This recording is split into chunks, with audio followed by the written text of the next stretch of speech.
అండి అందరికీ ఇవాళ వచ్చేసి దొండకాయ ఎల్లిగడ్డ కారం చూపిస్తానండి. దానికి కావాల్సిన ఇంగ్రీడియంట్స్ దొండకాయలు 1/2 కేజీ తీసుకున్నానండి. ఇలా కోసుకున్నాను, కట్టుకొని మసాలా వంకాయకి ఎలా కోసుకుంటారో అలా కోసుకోవాలి.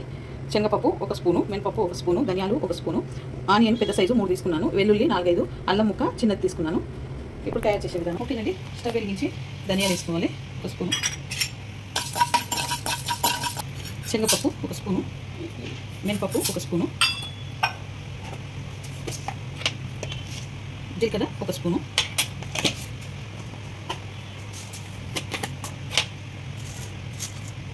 మెంతులు వచ్చేసి 1/2 స్పూన్ వేస్తున్నాను.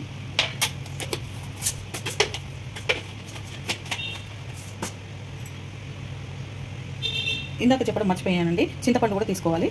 ఒక నిమ్మకాయ సైజు అంత చింతపండు తీసుకున్నాను. ఇప్పుడు ఇది దూరగా వేయించుకోవాలి. ఇలా దూరగా వేగిపోయాయండి. ఇప్పుడు ఇది తీసుకోవాలి. ఒక పావు నూనె పోసుకుంటున్నానండి.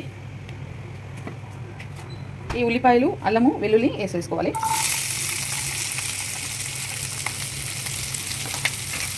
కొంచెం వేగితే చాలండి, ఎక్కువ అవసరం లేదు. ఓకేనండి, ఇలా వేయించుకుంటే సరిపోతుంది. ఇప్పుడు ఇవి తీసేసేసుకోవాలి ప్లేట్లోకి.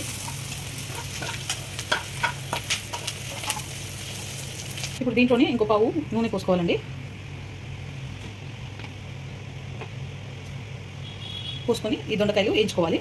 చిన్న మంట మీదనే వేయించుకోవాలన్నమాట.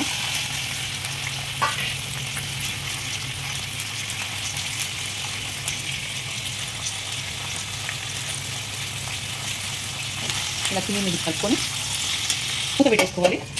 ఇలా మధ్య మధ్యలో కలుపుకుంటూ ఉండాలి.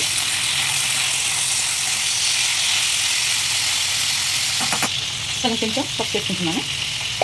సాల్ట్ కూడా వేసుకోవచ్చు, కానీ వాటర్ వస్తుంది దొండకాయలల్లో, అందుకే సాల్ట్ వేసుకోకుండా పసుపు వేసుకొని వేయించుకోవాలి. ఇలా పొడి మిక్సీ చేసుకోవాలి. ఇప్పుడు దీంట్లో చింతపండు వేసేసుకుంటున్నాను. వేసేసుకొని ఇది కూడా మిక్సీ పట్టుకోవాలి. మిక్సీ చేసుకున్నాక ఇప్పుడు ఈ ఆనియన్స్ ఉన్నాయి కదా, ఇవి వేసేసుకుంటున్నాను. దీంట్లోనే ఒక 3 స్పూన్ల కారం వేసుకుంటున్నాను. 3-4 స్పూన్ కూడా పడుతుంది. 1/2 కేజీ కాబట్టి 4 స్పూన్లు వేస్తున్నాను నేను. పావు కిలో అయితే 2 స్పూన్లు వేసుకుంటాను. ఓకే, ఇదంతా మిక్సీ పట్టి ఇలా మెత్తగా పేస్ట్ చేసుకోవాలండి. ఇలా చేసుకోవాలి. ఈ దొండకాయలు ఇంత వేయాలి కొంచెం. ఇప్పుడు దీంట్లో సాల్ట్ వేసేసుకుంటాను. 1.5 స్పూన్ సాల్ట్ తప్పని వేస్తున్నాను. వేసుకొని కలుపుకోవాలి. మగ్గాయో లేదో చూడడానికి ఇలా తుంచి చూస్తే తెలిసిపోతుంది, మగ్గిపోయాయి దొండకాయలు. ఇప్పుడు దీంట్లో కరివేపాకు వేసుకుంటాను. ఒక 4 రెమ్మల కరివేపాకు,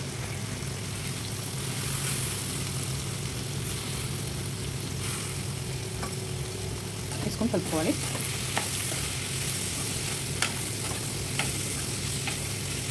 ఇప్పుడు ఈ ఉల్లిగడ్డ పేస్ట్ అంతా వేసేసుకోవాలి.